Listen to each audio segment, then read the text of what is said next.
The number of homeless families being put up in temporary accommodation has risen again in Nottingham, but less R&B.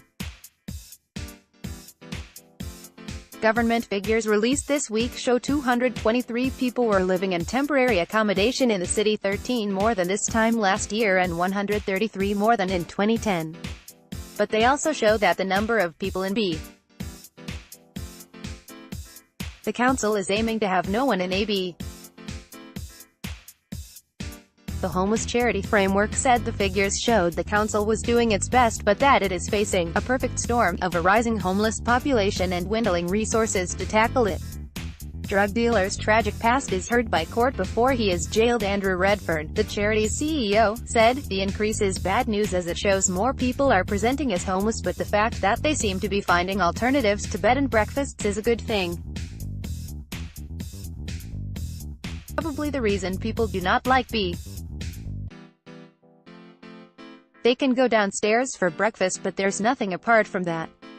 Chief Executive of Framework Andrew Redfern pictured during the Framework annual impact briefing held at the Nottingham Conference Centre, "Where are the kids going to do their homework?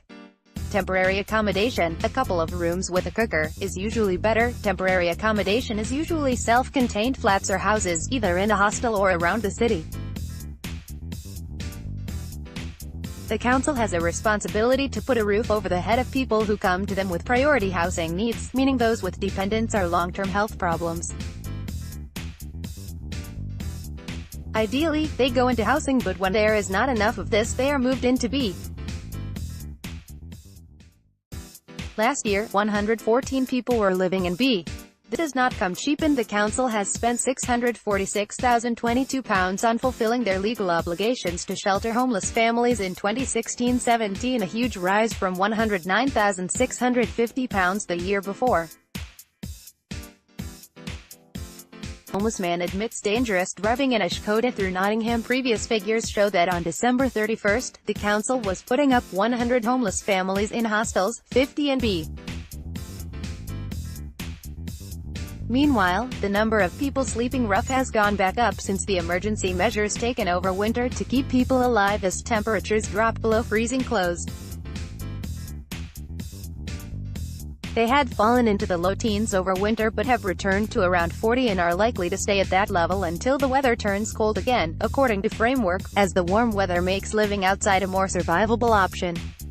Portfolio holder for Planning and Housing, Councillor Jane Urquhart, said, "We work with partner agencies to prevent and tackle homelessness, and one of the things we have focused on together is reducing the use of bed and breakfast accommodation, which is an expensive and less than ideal way of dealing with the situation.